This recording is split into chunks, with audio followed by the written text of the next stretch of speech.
یسوع المسیح ہمارے منجی یشوع ہمشیاہ کے عظیم اور جلیل اور قدوس نام میں آپ سب کی سلامتی ہو۔ نبیوں کی کہانی پروگرام کے ساتھ ہارون خان آپ کی خدمت میں حاضر ہے، اور ہم خداوند کے کلام میں سے دوسری سلاطین کی کتاب اس کے 8ویں باب کو سیکھتے جا رہے ہیں۔ آج اس سلسلے کی دوسری قسط ہے، 2 کنگز چیپٹر 8 سیکنڈ ایپیسوڈ۔ عزیزو، ہم نے شونیمی عورت کے حوالے سے دیکھا،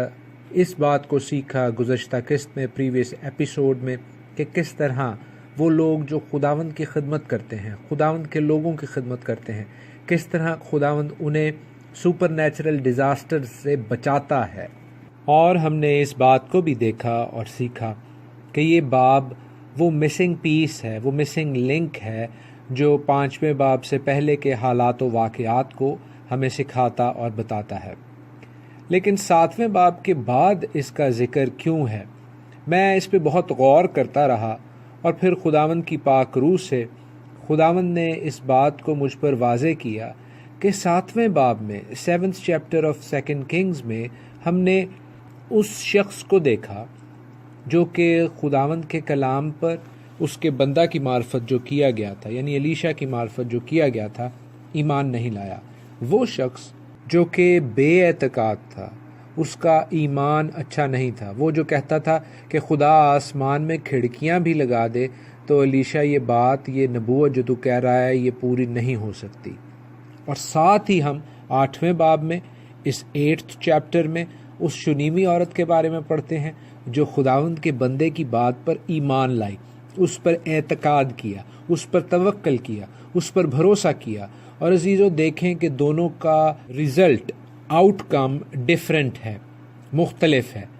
وہ شخص جو بے ایمان تھا، جس نے الیشا کی معرفت خداوند کے کلام پر اعتماد توکل نہیں کیا، وہ مارا جاتا ہے لوگوں کے پیروں تلے آ کر۔ اور یہاں پر شونیمی عورت ہے جو کہ نہ صرف اس کال کے ٹائم میں، اس فیمن کے ٹائم میں بھی بچتی ہے، اس کا بیٹا بھی زندہ کیا جاتا ہے،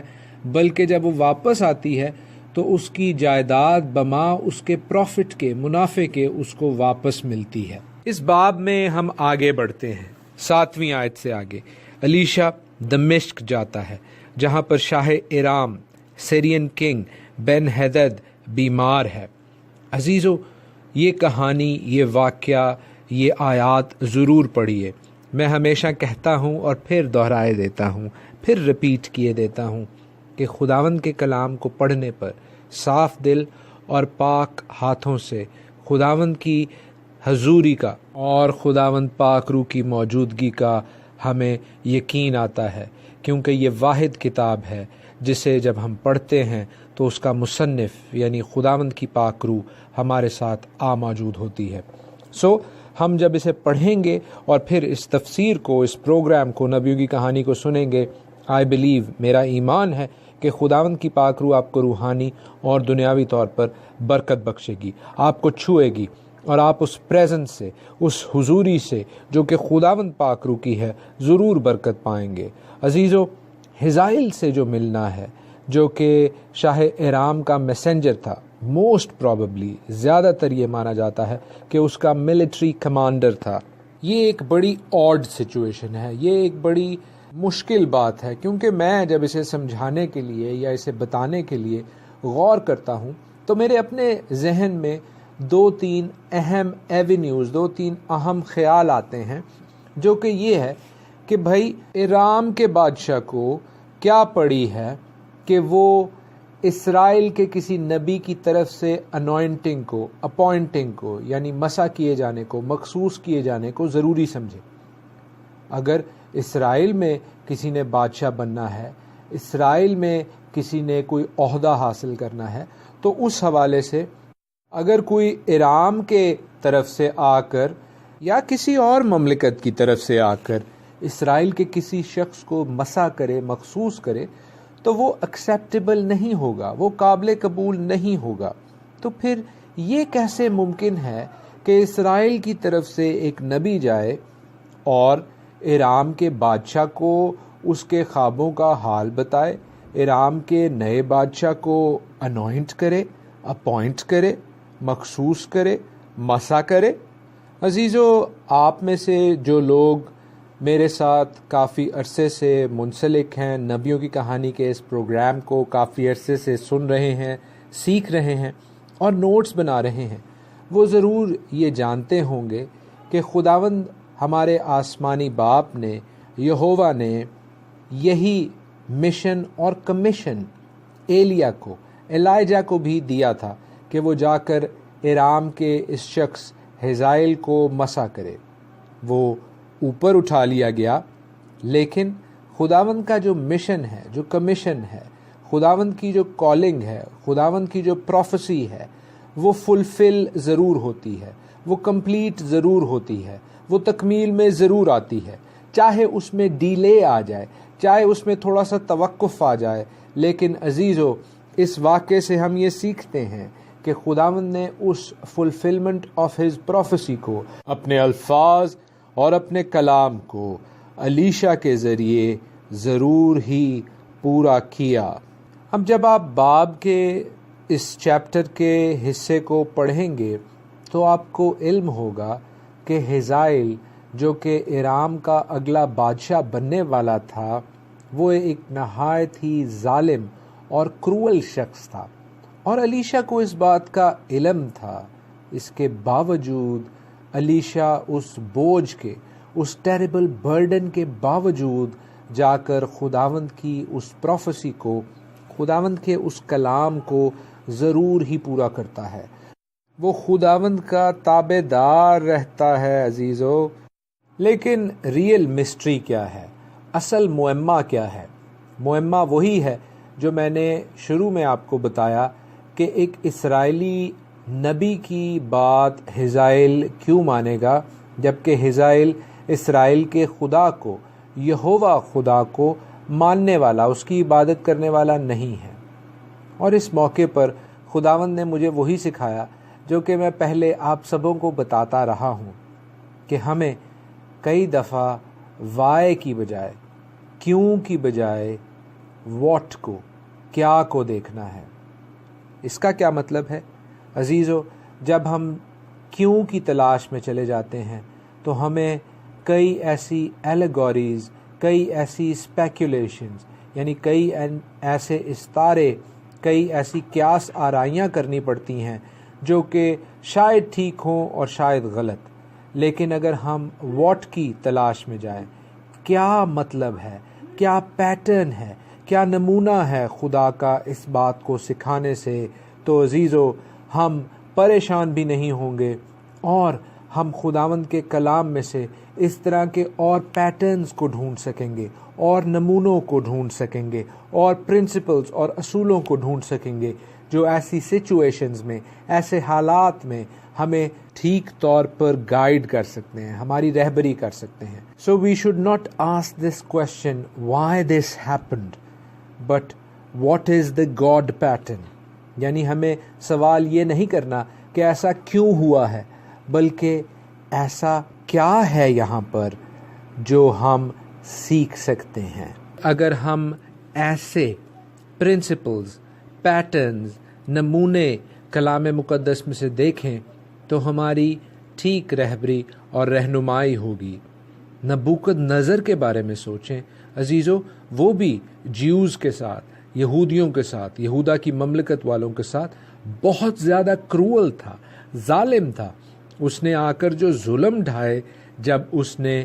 یروشلم کا محاصرہ کیا اور پھر یروشلم کو تحقیق کیا، اس کو ڈسٹروائے کیا، عزیزو وہ بہت زیادہ دل خراش ہیں، وہ سکننگ ہیں۔ پھر دوسری چیز جو ہم ہسٹری سے جانتے ہیں، تاریخ سے جانتے ہیں، وہ یہ کہ اسرائیل کی اور سیریا کی یعنی ارام کی، اور خاص طور پر ڈمیسکس یعنی دمشق کی ایک انٹرسٹنگ، ایک دلچسپ ریلیشن شپ ہے، رشتہ داری ہے، اور وہ یہ ہے کہ جب بھی اسرائیل میں بالخصوص اور یہودا میں بالعموم کوئی پرابلمز آئیں تو یہاں پر کے لوگ، خاص طور پر لیوائٹس، لاوی جو ہیں، وہ ڈمیسکس کی طرف بھاگے، وہ دمشق کی طرف بھاگے۔ جیسے ہم جانتے ہیں کہ جو ہائی پریسٹ زیدوک تھا، یعنی سردار کاہن صدوق، جب اس کو جیوش ڈائنسٹی نے نکالا تو وہ ڈمیسکس کی طرف گیا، دمشق کی طرف گیا اور وہاں پر اس نے لاویوں کے ساتھ مل کے ایک بہت ہی بڑی کالونی بنائی۔ اس وجہ سے دمشق میں بہت زیادہ آرٹ ایفیکٹس ہیں، بہت زیادہ نوادرات ہیں جن کا تعلق لاویوں سے ہے۔ ایون جو ڈیڈ سی اسکرولز کے رائٹرز ہیں وہ بھی زیادہ تر دمشق یعنی دمشق کے رہنے والے ہیں۔ اس سارے بیک ڈراپ کے ساتھ، اس سارے سیاق و سباق کے ساتھ ہم دیکھتے ہیں کہ کس طرح الیشا جو ہے جب وہ ارام کے بادشاہ بن ہدد کی جانب جاتا ہے تو بن ہدد اپنے اس ملٹری کمانڈر ہزائل کو،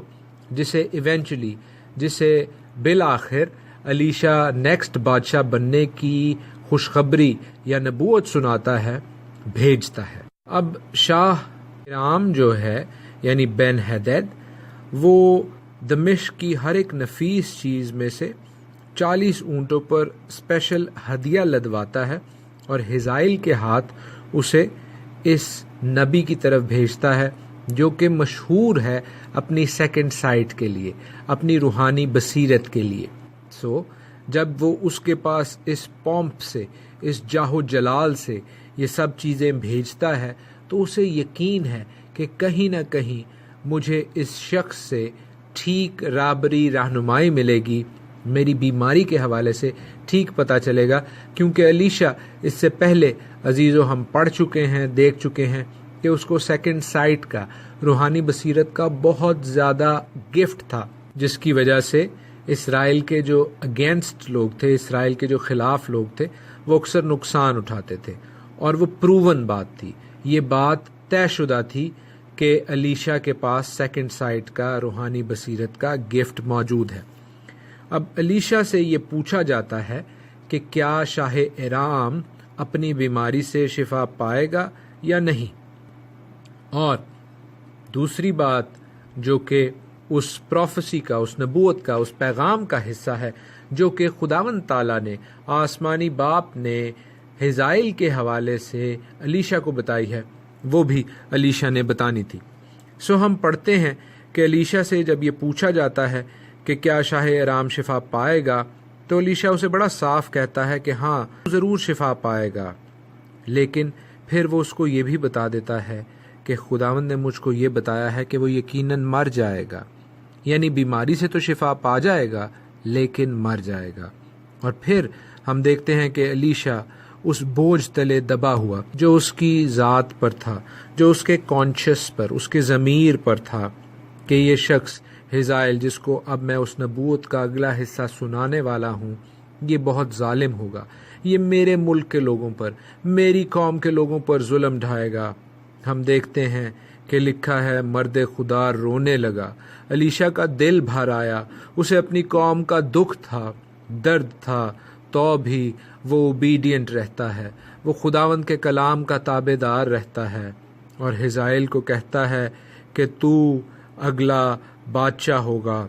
تو بھی تو اسرائیل سے وہ تمام برے کام کرے گا جو کہ میں دیکھ سکتا ہوں، کہ تو ان کے قلعوں کو آگ لگائے گا، تو ان کے جوانوں کو تحقیق کرے گا، ان کے بچوں کو پٹک پٹک کر ٹکڑے کرے گا، اور ان کی حاملہ عورتوں کو چیر ڈالے گا۔ عزیزو، یہ بہت دکھ بھرے ایونٹس ہیں، یہ بہت سکننگ، یہ بہت دل خراش ایونٹس ہیں جو بہت جلد یہ شخص ہزائل کرنے والا تھا، لیکن ہم دیکھتے ہیں کہ الیشا خداوند کی کلام کی، خداوند کی پروفیسی کی، خداوند کی نبوت کی تابع داری کرتا ہے، اور وہ پیغام منون ایز اٹ از ہزائل کو دیتا ہے۔ ہزائل وہ پیغام لے کر، وہ نبوت سن کر واپس جاتا ہے، اور بے شک شاہ ارام کو بتاتا ہے کہ تو اپنی بیماری سے ٹھیک ہو جائے گا، لیکن اگلا حصہ، نیکسٹ پارٹ جو اس پروفیسی کا تھا، جو اس پیغام کا تھا، وہ ہرگز بادشاہ کو نہیں بتاتا۔ اور اگلی صبح جب بادشاہ اپنی بیماری سے نجات پانے کی خوشخبری میں تھا، ہم دیکھتے ہیں کہ ہزائل اس کو قتل کر دیتا ہے۔ عزیزو، ہم کل اس باب کو سیکھتے جائیں گے، آگے بڑھتے جائیں گے۔ آج کے لیے اتنا ہی۔ خداوند آپ کو اپنے پاک کلام کے وسیلہ سے برکت بخشے، آمین۔